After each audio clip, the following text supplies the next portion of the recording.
देखा कि देविका की हालत बहुत नाजुक है, लेकिन घर के आदमी उसे डॉक्टर के पास नहीं जाने दे रहे और जोगिंदर ने घर के मेन गेट पर बहुत बड़ा ताला लगा दिया है।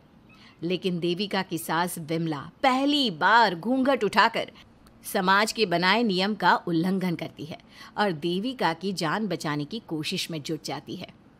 मैं भी देखती हूँ मेरी बहू को डॉक्टर के पास जाने से कौन रोकता है। देखो सचिन के बापू, दरवाजे की चाबी दे दो मुझे। तुम्हारा दिमाग ठिकाने पर है? पहले सर पर पल्लू रखो और अंदर जाओ। आज तक मैंने आपका हर गलत फैसला सर झुकाकर स्वीकार कर लिया, लेकिन आज मैं आपकी एक बात नहीं सुनूंगी। मुझे मेरी बहू की किसी भी कीमत पर जान बचानी है। मुझे चाबी दे दीजिए। पिताजी, माँ ठीक बोल रही है, चाबी दे दीजिए ना, नहीं तो देविका नहीं बचेगी। देविका मरती है तो मर जाए, लेकिन यह दरवाजा नहीं खुलेगा।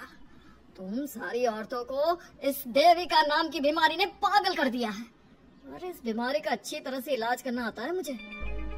वीना बेटी, सुजाता बहू, जाओ अंदर से देविका को लेकर आओ। विमला ये बोलकर अपने पति के हाथ से चाबी छीन लेती है। तभी महेंद्र विमला का हाथ पकड़कर चाबी विमला से छीन लेता है। भाभी, घर के मर्दों से टक्कर लेकर आप अच्छा नहीं कर रही हो, ये इस घर के संस्कार नहीं है। महेंद्र की बात सुनकर कम्मू अपने पति के हाथ से चाबी छीनकर कहती है, इस घर के संस्कार क्या है हम अच्छी तरह से जान गए हैं। आज इस घर का दरवाजा खुलकर रहेगा और देविका डॉक्टर के पास जाकर रहेगी। भाभी, ये लो दरवाजा खोलो। विमला ताला खोल देती है। तभी वीना और सुजाता देविका को लेकर आ जाती हैं। घर की सारी औरतें देविका को लेकर घर से जा रही होती है कि तभी सुजाता का पति मोहन उससे कहता है, सुजाता, तुम देविका को लेकर इस घर से निकल तो रही हो, लेकिन याद रखना, अगर तुमने एक कदम भी बाहर निकाला तो वापस इस घर में मत आना। मैं देविका के साथ अस्पताल भी जाऊंगी और वापस इस घर में भी आऊंगी। देखती हूँ कौन रोकता है मुझे। देखता हूँ कैसे इस घर के अंदर कदम रखती हो और कौन तुम्हारी मदद करता है। कानून मेरी मदद करेगा और कारट के दरवाजे हर नागरिक के लिए खुले हैं। मोहन को अपनी पत्नी से इस तरह बात करता देख कल्याण वीना से कहता है, वीना, तुमने देविका का साथ देकर अच्छा नहीं किया। अगर तुम अभी भी इसके साथ गई तो अपना और मेरा रिश्ता खत्म समझना। मुझे कोई फर्क नहीं पड़ता, तुमने आज तक किया ही क्या है मेरे लिए। तुम खुद घर जमाई बनकर मेरे घर में रह रहे हो, कभी 100 रुपए की साड़ी दिलाई है मुझे। मेरे आने से पहले मेरा घर छोड़कर निकल जाना, समझे। ये बोलकर वीना और घर की सभी औरतें देविका को अपने साथ अस्पताल ले जाती है। वहां जाने के बाद डॉक्टर जल्दी से देविका का चेकअप करता है। चेकअप करने के बाद वो गुस्से से कहता है, ये क्या किया है तुमने? क्या हुआ डॉक्टर साहब? आपकी बहू की इतनी ज्यादा हालत खराब है और उन्हें चोट भी लगी है, फिर भी आपने उन्हें हॉस्पिटल लाने में इतना लेट कर दिया। आपको 3 दिन पहले ही इन्हें हॉस्पिटल में एडमिट करवाना चाहिए था। हमसे गलती हो गई डॉक्टर साहब, लेकिन आप जल्दी कुछ करिए, हमारी बहू और उसके बच्चे को बचा लीजिए। देखिए, अभी कुछ भी कह पाना मुश्किल है। हम माँ और बच्चे में से किसी एक को ही बचा सकते हैं। आप सोच लो किसे बचाना है। डॉक्टर साहब, आप देविका को बचाइए, उससे कुछ नहीं होना चाहिए। देखिए, हमें देविका का ऑपरेशन करना पड़ेगा। आप इनके पति को बुलाइए, हमें कुछ पेपर पर साइन करवाना है। डॉक्टर की बात सुनकर सभी औरतें सोच में पड़ जाती हैं। तभी वीना कहती है, डॉक्टर साहब, इनके पति नहीं आ सकते, ये इनकी सास है विमला देवी, आप इनसे साइन करवा लीजिए। लेकिन पेशेंट की हालत इतनी नाजुक है, इनके पति है कहाँ? वो अपने आदमी होने का धर्म निभा रहा है, पति धर्म के बारे में उसे कुछ नहीं पता। डॉक्टर साहब, वो नहीं आएगा। क्या क्या करना है आप मुझे बताइए। थोड़ी देर बाद डॉक्टर देविका का ऑपरेशन शुरू कर देते हैं। जब वो ऑपरेशन थिएटर से बाहर आते हैं तो कहते हैं, आप लोगों की किस्मत अच्छी है, देविका भी सुरक्षित है और उसका बच्चा भी। डॉक्टर, बेटा हुआ है या बेटी? बेटा हुआ है। सब लोग बहुत खुश होते हैं। कुछ दिन तक देविका उसी हॉस्पिटल में रहती है और उसके ससुराल की औरतों ने उसका बहुत ध्यान भी रखा। अब देविका कुछ हद तक ठीक हो गई। डॉक्टर ने देविका को घर जाने की इजाजत दे दी, लेकिन सभी सोच में पड़ गए। हम भाभी को घर ले तो जाएं, लेकिन माँ, आपको घर का माहौल पता है ना, देविका भाभी अभी पूरी तरह से ठीक नहीं हुई। भाभी वहाँ आराम नहीं कर पाएंगी और पता नहीं घर के सारे आदमी हमारे साथ क्या करेंगे। माँ, क्या हम डॉक्टर से बात करके देविका को थोड़े दिन और यहाँ नहीं रख सकते? जब वो पूरी तरह से ठीक हो जाएगी तो उसे यहाँ से ले जाएंगे। ये बात सुनकर विमला सोच में पड़ जाती है। तभी कम्मो कहती है, तुम दोनों ठीक कह रही हो, मैं अभी डॉक्टर से बात कर लेती हूँ। कम्मो डॉक्टर से बात कर लेती है और देविका कुछ दिन में बिल्कुल ठीक हो जाती है। देविका अपने बच्चे को गोद में लिए बाकी औरतों के साथ अपने ससुराल जाती है, लेकिन घर के सभी आदमी उन्हें दरवाजे पर ही रोक देते हैं। खबरदार, तुम में से कोई भी औरत अगर घर के भीतर घुसी, अगर तुम घर में कदम रखोगी तो घर अपवित्र हो जाएगा। घर हमारे कदम रखने से अपवित्र नहीं होगा, बल्कि आपकी गंदी सोच की वजह से घर क्या, अरे पूरा समाज अपवित्र हो रहा है। सुजाता, मैंने मना किया था ना घर से बाहर जाने के लिए। अब एक काम कर, जैसे यहाँ आई है वैसे ही यहाँ से सीधा अपने मायके लौट जा। क्यों जी, क्यों चली जाऊँ मैं अपने मायके? मैं जब तक चाहूँ यहाँ रह सकती हूँ। अगर आपने मुझे इस घर में आने से रोका तो मैं आपकी पुलिस में शिकायत कर दूंगी। वीना, इन सब की तरह तुम्हारा भी दिमाग खराब हो गया है। अब मैं तुम्हें बिल्कुल बर्दाश्त नहीं करूंगा। तुम्हें ऐसी सजा दूंगा कि तुम याद रखोगी। सजा बाद में देना, पहले मेरे घर से बाहर निकलो। खुद पूरी जिंदगी में एक घर नहीं खरीद पाए और मुझे सबक सिखाने की बात बोल रहे हो।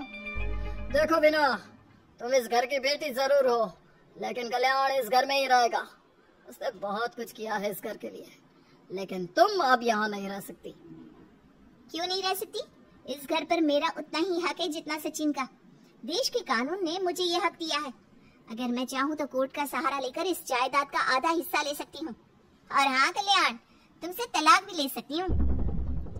वीना, देविका के साथ रह रहकर तुम्हारा दिमाग भी खराब हो गया है। और कम्मो, मैंने तुमसे कितना मना किया, घर से बाहर मत जाओ, देविका की मदद मत करो, लेकिन तुमने मेरी एक नहीं सुनी। अब तुम इस घर से और मेरी जिंदगी से चली जाओ। ये कदम उठाकर तुमने बिल्कुल अच्छा नहीं किया। ये कदम तो मुझे उस समय उठाना चाहिए था जब मैं माँ बनने वाली थी। आपके झूठे अहंकार और गलत नियमों की वजह से मैंने अपने दो बच्चे खो दिए। अगर उस समय मैं दाई अम्मा से इलाज ना कराती और हॉस्पिटल चली जाती तो सचिन के बराबर मेरी भी 2 बेटे होते। सभी पति इस बात पर अड़े हुए थे कि वो अपनी अपनी पत्नियों को घर के अंदर नहीं आने देंगे। देविका बहुत देर तक सबकी बातें सुनती रही। फिर उसने अपने पति से कहा, सचिन, तुम्हारे घर के आदमियों की बात तो मैंने सुनी, अब तुम बताओ तुम्हारा क्या फैसला है? देविका, मुझे माफ कर दो, मैं तुम्हारे लिए कुछ नहीं कर सकता, मैं मजबूर हूँ। मुझे पता था सचिन, तुम्हारा यही जवाब होगा। मुझे अपने आप पर हैरानी है कि मैंने बिना रीढ़ की हड्डी वाले आदमी से प्यार ही क्यों किया, शादी क्यों की। अब मैं आप सबसे बस आखिरी बार पूछ रही हूँ, तुम हमें अंदर आने दे रहे हो या नहीं, या मैं पुलिस को फोन करूँ? देविका, आज तक हमारे गांव में पुलिस ने कभी कदम नहीं रखा और तू हमारे घर के दरवाजे पर पुलिस को लेकर आएगी? तेरी हिम्मत कैसे हुई ये बात करने की? आज तक इन औरतों ने घर से बाहर कदम नहीं निकाला था और 2-4 दिन में तूने इन सबको इनके अधिकार भी याद करा दिए। अब तो तुम बिल्कुल इस घर में नहीं आ सकते। घर की औरतें घर के बाहर खड़ी थी और घर के आदमी घर के दरवाजे पर। उनकी लड़ाई देखकर पूरा गांव इकट्ठा हो गया। देविका को अस्पताल पहुंचाकर घर की औरतों ने काम तो अच्छा किया। इस काम से देविका और उसके बच्चे की जान भी बच गई, लेकिन इनकी जान बचाने की कीमत घर की औरतों को कैसे चुकानी? देविका उन्हें पुलिस में जाने की धमकी देती है, जिससे पूरे गांव में अफरा तफरी मच जाती है। तभी गांव का एक आदमी सरपंच को बुलाकर ले आता है। सरपंच उनके घर के बाहर का नजारा देखकर कहते हैं, जोगिंदर जी, ये आपके घर की औरतों ने कैसा हंगामा मचा रखा है। आपका घर तो संस्कारों की मिसाल था, लेकिन ये मैं क्या देख रहा हूँ, आपके घर की किसी औरत ने घूंघट नहीं कर रखा। सरपंच जी, हमारे घर की औरतों को इस देविका ने बहकाया है। हमने पहले ही इन सबको चेतावनी दी थी कि अगर ये घर से बाहर गई तो हम इन्हें घर में नहीं आने देंगे। अब ये देविका हमें धमकी दे रही है कि पुलिस को बुलाएगी। क्या पुलिस? इस गांव का बरसों पुराना इतिहास रहा है। इस गांव में कभी पुलिस नहीं आई। गांव के सभी फैसले हमने मिलजुल कर किए हैं। जोगिंदर, तुम्हारे घर का फैसला पंचायत करेगी। सरपंच जी, आपने ठीक कहा। पंचायत दोनों तरफ की बातें सुने और जो भी फैसला पंचायत करेगी वो हमें मंजूर होगा। तो ठीक है, आज दोपहर को सभी गांव की चौपाल पर इकट्ठा होंगे और वहीं तुम्हारे घर का फैसला होगा। सरपंच वहाँ से चला जाता है। घर के आदमी घर के अंदर जाकर दरवाजा बंद कर लेते हैं और घर की औरतें वहीं घर के बाहर पेड़ के नीचे बैठ जाती हैं। तभी विमला कहती है, देविका बहू, तुम्हें भूख लगी होगी ना? नहीं माँ जी, मुझे भूख नहीं लगी, मैं ठीक हूँ। बहू, तेरा बच्चा छोटा है अभी, तुझे भूखा नहीं रहना चाहिए। वीना, सुजाता, जाओ पास में जो पंडित जी का बाग है ना, वहाँ से कुछ फल तोड़ लाओ। वीना और सुजाता पास के बगीचे से खूब सारे फल तोड़ कर ले आती हैं। सभी औरतें फल खाती हैं। तभी देविका कहती है, आप सब घर से बाहर निकली, घूंघट उतार दिया तो इन मर्दों की इज्जत चलेगी, लेकिन हम सब घर के बाहर भूखे प्यासे बैठे हैं। इस बात पर इन अहंकारी मर्दों को शर्म क्यों नहीं आ रही? हाँ देविका, तुम ठीक कह रही हो। अगर हम मर भी जाए ना, तब भी इन मर्दों के लिए इनके बनाए गए नियम कानून ही अहम रहेंगे, हम नहीं। सुजाता भाभी, मुझे तो सबसे ज्यादा सचिन पर गुस्सा आ रहा है। उसने मुझसे लव मैरिज की थी, क्या क्या वादे किए थे कि मेरा साथ कभी नहीं छोड़ेगा, और आज उसने मेरा साथ छोड़ दिया। अपने बच्चे को एक बार भी नहीं देखा उसने। टीवी का वो शुरू से ही ना डरपोक रहा है, लेकिन इन सारी बातों को छोड़ो। मुझे तो इस बात की चिंता हो रही है कि पंचायत में न जाने क्या फैसला होगा। पता नहीं वो इंसाफ करेंगे भी या नहीं। वीना दीदी, आपको अभी भी पंचायत से इंसाफ मिलने की उम्मीद है? अगर इस गांव की पंचायत में सच में इंसाफ करने की भावना होती तो सरपंच जी अभी हमें घर के अंदर जाने देते। देखा नहीं कितना जहर उगल कर गए हैं हमारे खिलाफ। तो बहू, अब हम क्या करेंगे? पंचायत तो हमारे खिलाफ ही फैसला सुनाएगी। पहले तो हम अपनी सारी बातें रखेंगे। अगर ये लोग नहीं माने तो आपको वही करना होगा जो मैं कहूंगी। लेकिन एक बात आप याद रखना, किसी भी सूरत में हम झुकेंगे नहीं, क्योंकि हम सही हैं। देविका सभी औरतों को समझा रही थी। तभी वहाँ एक गांव वाला आता है। आप सभी को पंचायत में बुलाया है। उस गांव वाले की बात सुनकर सभी औरतें पंचायत में पहुंचती हैं। वो देखती हैं कि उस पंचायत में सारा गांव इकट्ठा हो गया है। बहुत सारी औरतें लंबे लंबे घूंघट करके वहां आई हुई हैं।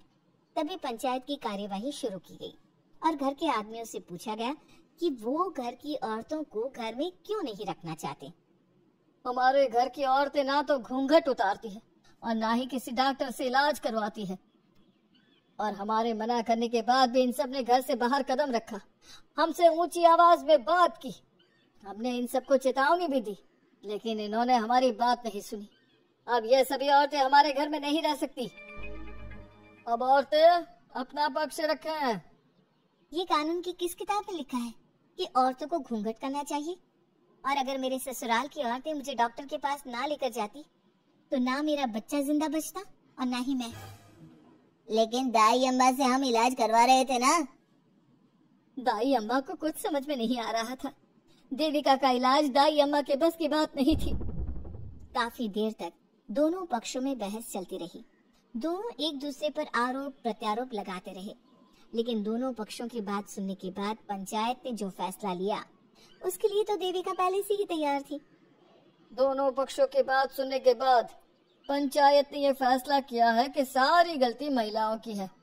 अगर वो अपने अपने पतियों से माफी मांग लेती है और वादा करती है कि भविष्य में कभी ऐसी गलती नहीं दोहराएंगी, तो वो घर के अंदर प्रवेश कर सकती हैं। हमें पंचायत का फैसला मंजूर नहीं है। हमने कोई गलती नहीं की जो हम माफी मांगे। किस बात का वादा करें हम? हमने देविका की जान बचाई है, तो आप हमसे भविष्य में किसी की जान न बचाने का वादा ले रहे हैं क्या? अगर तुम्हें पंचायत का फैसला मंजूर नहीं है तो तुम सबको घर में नहीं पुरानी हवेली में रहना होगा, जो अब खंडहर बन चुकी है। ये खंडहर तुम्हारे घर के सामने ही है। सरपंच जी, आपका फैसला सही नहीं है। एक बार और सोच लीजिए इस फैसले के बारे में। ओ शहर के छोरी, 4 किताबें क्या पढ़ ली, हमें सही गलत का पाठ पढ़ाएगी? तुझे पता नहीं कि पंचायत का फैसला यहाँ सदियों से चलता आया है और लोग उसी को मानते आए हैं। अच्छी तरह जानती हूँ सरपंच जी। अगर मैं चाहूँ तो आपके इस फैसले को कोर्ट के चौखट तक ले जा सकती हूँ। पुलिस को बुलाकर अभी घर के अंदर जा सकती हूँ। पंचायत और घर के आदमियों की शिकायत पुलिस में कर सकती हूँ और अपने बच्चे को उसका हक दिलवा सकती हूँ। लेकिन नहीं, मैं ऐसा नहीं करूँगी। मैं उसी खंडहर में रहूंगी और इस गांव के आदमियों को दिखा दूंगी कि औरत खंडहर को भी महल बना सकती है, और वो भी बिना किसी आदमी की मदद के। सारे गांव की औरतें देविका की बातें सुनकर हैरान हो जाती है। उनका जीवन घूंघट और घर की चार दीवारी के बीच में ही था। कोई औरत अपने हक के लिए पंचायत से भी टकरा सकती है, ये बात उन्होंने पहली बार सुनी थी। अब देविका घर की औरतों के साथ खंडहर में चली जाती है। माँ जी, ये खंडहर तो काफी पुराना है। भाभी, खंडहर पुराने ही होते हैं। मुझे तो डरावना भी लग रहा है। मैं डर की वजह से कभी इस खंडहर के आसपास भी नहीं आई, लेकिन मुझे क्या पता था कि एक दिन इसी में रहना पड़ेगा। ये तो टूटा फूटा भी बड़ा है। माँ जी, एक काम करते हैं, ये खंडहर तो काफी बड़ा है, इसलिए एक हिस्से की साफ सफाई करके उसे ही रहने लायक बना देते हैं। बाद में धीरे धीरे पूरा खंडहर ठीक कर लेंगे। हाँ बहू, तुम ठीक कह रही हो। विमला भाभी और मैं इस खंडहर के टूटे हुए हिस्सों पर मिट्टी और ईंटें लगा देते हैं। सुजाता और वीना, तुम साफ सफाई कर लो। सभी औरतें मिलकर खंडहर के एक हिस्से को सुधारना शुरू कर देती है और काफी देर तक मेहनत करने के बाद वो उस हिस्से को काफी हद तक अच्छा कर लेती है। और इसी तरह रात हो जाती है। सभी औरतें बैठकर बात करती है। माँ, हमने इस खंडहर को घर तो बना दिया है, लेकिन ये घर चलेगा कैसे? हाँ माँ जी, मैं भी यही सोच रही हूँ। और हम सब तो बड़े हैं, गर्मी सर्दी भूख कुछ भी आसानी से बर्दाश्त कर सकते हैं। लेकिन देविका का बेटा बहुत छोटा है, उसे तो हमें अच्छी तरह से पालना होगा ना। मैं भी यही सोच रही हूँ कि आगे हमें क्या करना चाहिए।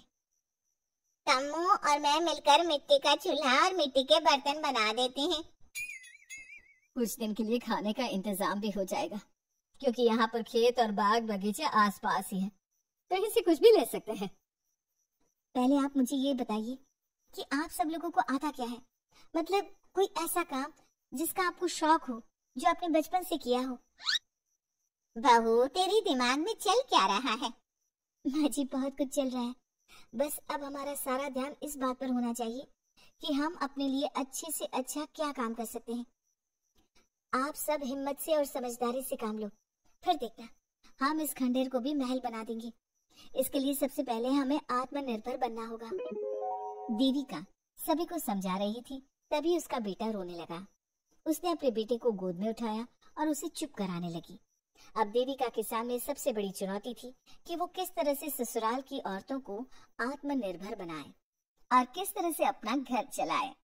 हमारे प्यारे दर्शकों, अब आप बताइए, देविका और घर की सभी औरतों ने अपने पतियों से माफी ना मांगकर सही किया या गलत? क्या उनका खंडहर में रहने का फैसला सही था? अब देविका को क्या कदम उठाना चाहिए, हमें कमेंट में जरूर बताना।